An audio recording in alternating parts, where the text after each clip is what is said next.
మిత్రులారా, ఇయాల దేశంలో తలెత్తుకొని గర్వంగా నిలబడి ఈ దేశంలోనే అత్యధికంగా వరి ధాన్యాన్ని ఉత్పత్తి చేసే రాష్ట్రం మాది. మా దగ్గర గిట్టుబాటు ధరనే కాదు 500 రూపాయల బోనస్ ఇస్తున్నామని చెప్పి గర్వంగా చెప్పుకునే రాష్ట్రం ఏదైనా తెలంగాణ దేశంలో ఉంది అంటే అది తెలంగాణ రాష్ట్రం అన్న సంగతి నేను గుర్తు చేయదలుచుకున్న మిత్రులారా. ఇవాళ మీరు ఆలోచన చేయండి. చాలా మంది అన్నారు, వాళ్ళకి తెలుసు వాళ్ళు ఏ విధంగా రాష్ట్రాన్ని దివాలా తీపిచ్చిండ్రు. ఒక క్యాన్సర్ పేషెంట్ చూడడానికి బాగా కనిపించినా కిడ్నీలు దెబ్బతిని, గుండె దెబ్బతిని, రక్తము సరైన బీపీ షుగర్లు అన్ని క్యాన్సర్ ఉండి చనిపోయే ముందు ఏ విధంగా ఉంటాడో రాష్ట్ర ఆర్థిక వ్యవస్థను చంద్రశేఖరరావు గారు క్యాన్సర్ బారిన పడేసినట్టు పడేసి 8,29,000 కోట్ల రూపాయలతో మాకు అప్పచెప్పిండు మిత్రులారా. ఆనాడు ధనిక రాష్ట్రం 16,000 కోట్ల రూపాయల మిగులు బడ్జెట్తో అప్పచెప్తే 10 ఏళ్లలో 8 లక్షల కోట్ల రూపాయలు అప్పు చేశాడు. ఇవాళ వాళ్ళు గొప్పలు చెప్తున్నారు. ఆయన శని మామ, శకుని మామ, అల్లుడేమో శనీశ్వర అల్లుడు ఇవాళ మాట్లాడుతున్నాడు. శకుని మామకు తగ్గట్టు శనీశ్వరపు అల్లుడు జమైండు. ఇవాళ మీరేం చేసిండ్రయ్యా రైతులకు అంటున్నాడు. ఆనాడు రైతు భరోసా ఇవ్వాలంటే కోకపేటలో భూములు అమ్మిండు. రైతు రుణమాఫీ చేయాలంటే ఔటర్ రింగ్ రోడ్డును తెగనమ్మిండు. రైతుల పేర్ల మీద అప్పులు చేసిండు. రైతుల పేరు మీద దోపిడీ చేసిండు. రైతులకు నీళ్లు ఇస్తున్నాని కాళేశ్వరం పేరు మీద 1,00,000 కోట్ల రూపాయలు కొల్లగొట్టిండు.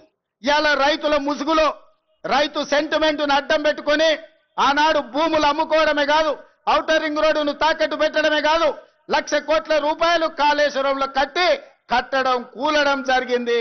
ఇవాళ రైతు సెంటిమెంటును వాళ్ళ ఆదాయ వనరుగా మార్చుకున్నారు. ఇవాళ 1,000 కోట్ల రూపాయలు సంపాదించుకున్నారు. నేను ఈ వేదిక మీద నుంచి అడగదలుచుకున్నా, తెలంగాణ రాష్ట్రం రాకంటే ముందు మీ ఆర్థిక పరిస్థితి ఏంది?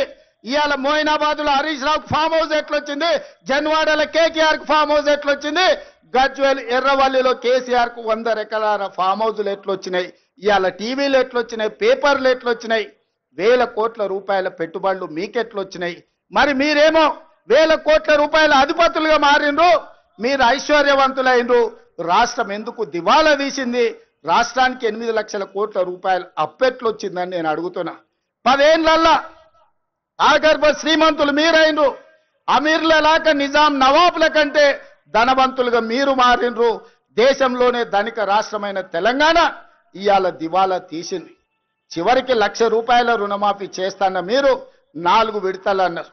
అసలు మీరన్నారు మిత్తి మీరే కడతా అన్నారు. అసలు లేదు, మిత్తి లేదు. ఇవాళ రైతులను దివాలా తీపించిన పరిస్థితి మీది. అక్కడి నుంచి ఒక్కొక్కటిగా సరిదిద్దుకుంటూ ఇవాళ నేను చెప్పదలుచుకున్నా. ఇవాళ విద్యార్థులారా మీరు గుర్తు చేసుకోండి, మీ పాఠశాలలు మూసేసే పరిస్థితి. వేలాది పాఠశాలలు మూపించండు. ప్రభుత్వ నోటిఫికేషన్లు ఇవ్వలే.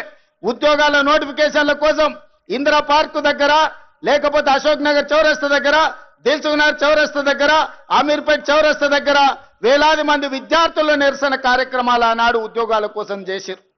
కానీ మన ప్రభుత్వం వచ్చిన తర్వాత మేము మీద నోటిఫికేషన్లు ఇస్తే ఇన్ని నోటిఫికేషన్లు ఎంబడెంబడే వద్దు, మేము చదువుకోలేకపోతున్నాం, నోటిఫికేషన్లను వాయిదా వేయండి. ఈ దేశంలో ఏదైనా ఒక రాష్ట్రంలో ధర్నా జరిగిందంటే అది తెలంగాణ రాష్ట్రంలోనే.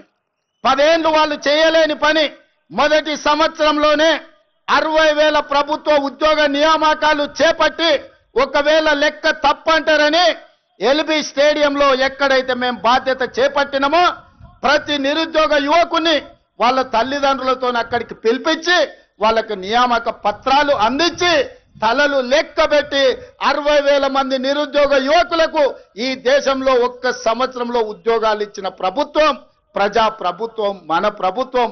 నేను ధైర్యంగా చెబుతున్నా, లెక్క పెట్టుకుంటా అంటే తారీఖు చెప్పు, 60,000 మందిని లైన్ గా ఇదే సచివాలయం ముందల నిలబెట్టి ప్రతి తల లెక్క కట్టి 60,000 ఉద్యోగాలు ఇచ్చినట్టు నేను నిరూపిస్తా. చంద్రశేఖరరావు, 10 ఏళ్లలో నువ్వు ఎన్ని ఇచ్చినావో ప్రజలకు ఒకసారి సమాధానం చెప్పు అని నేను అడుగుతున్నా.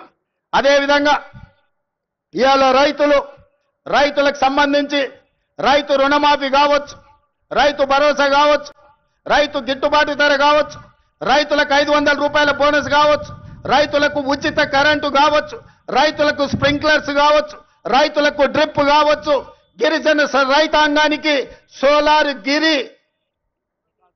గిరి వికాసంలో సోలార్ పంపు సెట్లు కావచ్చు.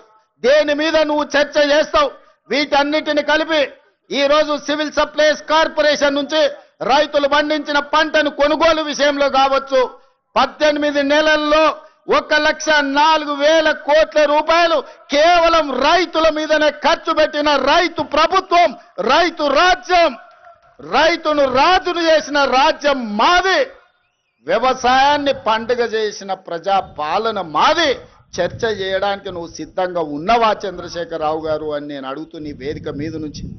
మీరు కాళేశ్వరం ముసుగులో 1,00,000 కోట్ల రూపాయలు మీరు కొల్లగొడితే 18 నెలల్లో 1,04,000 కోట్ల రూపాయలు రైతాంగానికి అందించి రైతులను ఆదుకున్న చరిత్ర మాది. వ్యవసాయం అంటే 10 మందికి సాయం, రైతును రాజును చేయాలి, వ్యవసాయాన్ని పండుగ చేయాలన్న ఒక ఉక్కు సంకల్పంతో ఎన్ని కష్టాలు వచ్చినా ఎంతమంది తిట్టినా తిట్లన్నిటిని ఓర్చుకొని ఇవాళ ఈ ప్రజా ప్రభుత్వాన్ని ముందుకు తీసుకెళ్తున్న మిత్రులారా, ఇవాళ మహిళల విషయంలో మీరు చూడండి, ఆర్టీసీలో ఉచిత ప్రయాణం కావచ్చు, ఆడబిడ్డలకు పెట్రోల్ బంకుల నిర్వహణ కావచ్చు, ఆడబిడ్డలకు సోలార్ బిజినెస్ కావచ్చు, అదానీ అంబానీలతో పోటీ పడే విధంగా ఇవాళ 1000 మెగావాట్ల సోలారు విద్యుత్ ఉత్పత్తి సామర్థ్యాన్ని విద్యుత్ శాఖతో ఒప్పందం చేపించి 1,00,000 మంది మహిళల్ని కోటీశ్వరులను చెయ్యాలని ఉక్కు సంకల్పంతో ఇవాళ మేము ముందుకు వెళ్తున్నాం. ఇవాళ ఆడబిడ్డలకు ఒక్క సంవత్సరంలో 21,000 కోట్ల రూపాయలు జీరో వడ్డీతో ఇవాళ ఆడబిడ్డలను ఆదుకున్నాం. అదే కాదు, హైటెక్ సిటీ పక్కన విప్రో ఇన్ఫోసిస్ కార్పొరేట్ కంపెనీల పక్కన 4 ఎకరాలు శిల్పారామం పక్కన ఇచ్చి 150 షాపులు సెల్ఫ్ హెల్ప్ గ్రూపులు ఉత్పత్తి వస్తువులను అమ్ముకోవడానికి ఇవాళ వాళ్ళకి అక్కడ స్థలాన్ని కేటాయించినాం. ఇవాళ ఆడబిడ్డలు ఆర్టీసీలో ఉచిత బస్సు ప్రయాణం కాదు, 1000 బస్సులను కొని ఆర్టీసీకి కిరాయికి పెట్టుకునే ఆర్థిక స్తోమత ఇవాళ ఆడబిడ్డలకు అందించినాం. ప్రపంచంలో ఏ మూల ఏ క్షణం ఏం జరుగుతుందో వేగంగా తెలుసుకోవడానికి తొలి వెలుగు వాట్సాప్ ఛానల్ని ఫాలో చేయండి.